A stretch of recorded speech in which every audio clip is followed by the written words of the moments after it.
ضرورية أو بياد بهن موكا بشكاني أمزن جيرة درسي إستا بريتين لا ئەڵلقەی یەکەم باسی زەمینەی فکری و سەرهەڵدانی نەتەوایەتی بوو لە ئەوروپا کە دەوروبەری 1500 بۆ 1700 تقریبا سەردەمانی ئەو کاتێتی و دروستبوونی دەوڵەتانی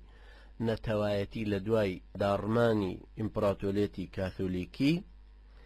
ئەڵلقەی دووەم باسی ململانەی نێودەوڵەتی ئەو سەردەمە بوو لە کوردستانە و کارتێکردنی هێزە نێودەوڵەتیەکانی ئەو سەردەمەوە کە رووسیا و بەریتانیا و فەڕەنسا و ئەوانە. هەروەها کوردستان کە کەوتبووە نێوان دوو بەرداشی گەورەی دەوڵەتی عوسمانی و دەوڵەتی قاجاری ئەو کاتەوە. پاشان لە ئەڵلقەی سێمەوە باسی ئیمارەتەکانم کرد کە من وامەزانی هەمووی بە دەرسێکیان کۆتایی پێدێ، بەڵام زیاتر شت لە خۆ ئەگرن و جێگای ئەوەشن کە سەر لە نوێ چاو بجێڕینەوە پیانە و بەڕاستی ئەو چاواشەکاریەی کە عەلەمانیە کوردیەکان کردبوویان ئێمەی لەسەر گەورە بووین و چاومان وا کرایەوە کە هەمووی هەر ئەوەیە کە ئەوانەی لێن وا دەرنەچوو. پێویستی بەوە هەیە سەر لە نوێ بە تێڕوانینێکی واقعی و لە ڕوانگەی ئەو دوکۆمنتانەوە ئەو وەسائقانەوە کە ئێستا بواریان بۆ کراوەتەوە و ئەخرێنە ڕوو. هەروەکو وتی شموبیری برانیشی ئەخەم و جارێکی تر ئەو کتێبە بە نرخەی دکتۆر عوسمان عەلی کە بە ناوی دراسات في الحركة الكردية المعاصرة باسی زیاتر لە 100 ساڵی بزاوی کوردیەکە لە فترەی 1833 هەتاکو دامەزراندنی پارتی 1946 بە دراسەی ئەو دوکومنتارانەی کەوا دەستی کەوتون لە بەریتانیا، هەروەها لە کەنەدا، هەروەها لە تورکیا، هەروەها لە ئێران و هەروەها ئەوانەی ترکەوە بە شێوەیەکی گشتی بوون بە دوکومنتێکی مێژووی و خەڵکانێکی تری ئەکادیمی ئەتوانن بڕۆن وەری بگرن و بیخوێنن. ئەوەش سەر لە زۆر شوێنە عادەتەن بەپێی یاسا بۆ نمونە لە بەریتانیا دوای تێپەڕبوونی 25 ساڵ بەسەر هەر وەسیقەیەکە دوکومنتێکە ئەتوانی بیهێنیتە پێشە و بیخوێنی سەر لە نوێ بە شەرتێک هێشتا کاریگەرێتیەکەی تایبەت نەکرابێ. یعنی جاری وهەیە وەسیقەکە فعلا 25 ساڵی بەسەرا تێپەڕبووە، بەڵام بڕیارێکی تایبەتی بۆ دەرچووە کە هێشتا ناتوانرێ بخرێتە ڕوو، بەڵام بە شێوەیەکی گشتی ئینسان ئەتوانێ ئەوە بکا لە وڵاتە ڕۆژئاواییانە. باسی ئیمارەتی سۆرانم کردی میر محەممەدی ڕەواندوزی ڕەحمەتی خوای لەوێ کە ساڵی 1828 بۆ 1836 دوای ڕاپ ئیمارەتی بۆتان و کاریگەری شخصیەتی بەهێزی بەدرخانی ڕەحمەتی کە لە ساڵی 1943 بۆ 1947 ئەو 4 ساڵێک چ کاریگەریەکی گەورەی کردووە. پێشم وایە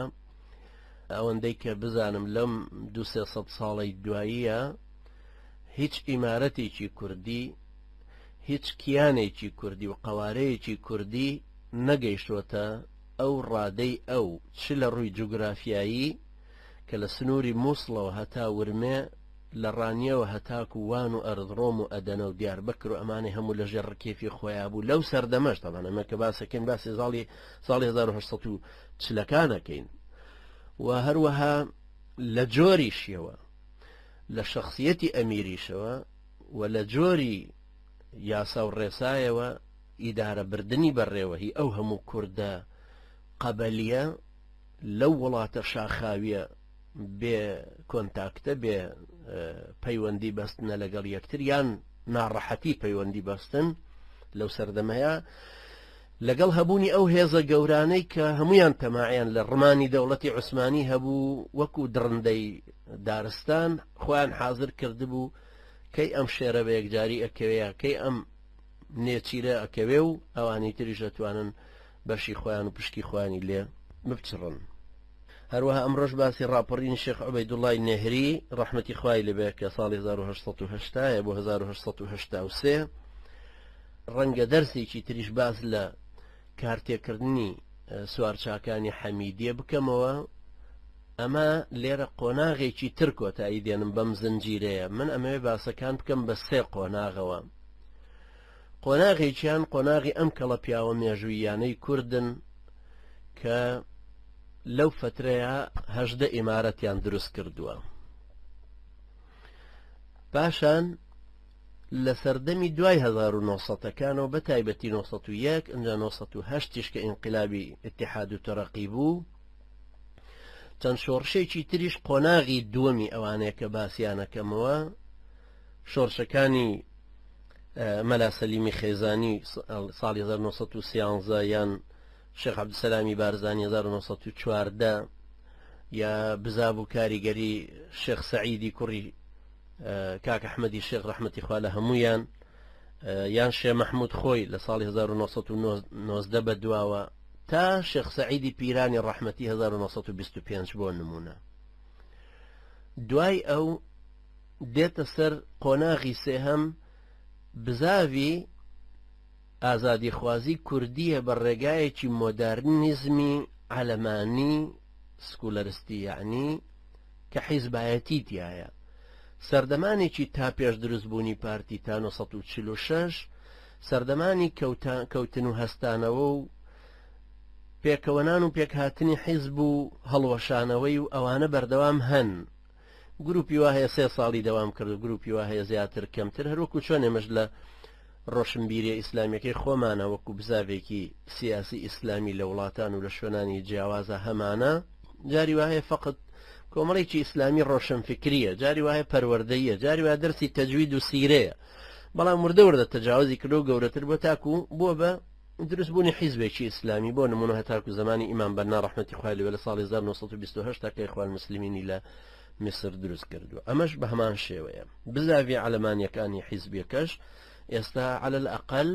100 ساڵی بردووە بەڕێوە، یعنی 100 ساڵ تەمەنیەتی گەر ئێستا 2006 حساب بکەینەوە کاتە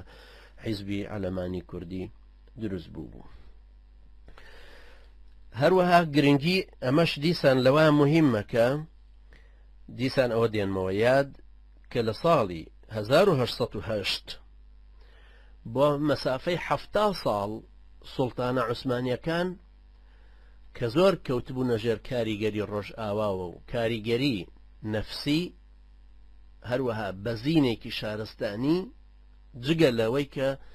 کارتێکردنی دەسەڵاتدارانی ڕۆژئاوایی لە خودی پایتەختەوە کارتێکردنیان لەسەر بڕیارەکان و لەسەر یاساکان هەبوو کە سوڵتان دەریەکردن. ئەوەش دیسان کاریگەری خۆی هەیە، هەروەکو چۆن ئێستا ئەمریکا کاریگەری لەسەر هەموو بڕگە یاسایەک هەیە کە لە عێراقا دەرەچێت. هیچ نییە ئیترێکێک هەر لاف و گەزافی ئەومان بۆ لێبدا بڵێ ئێمە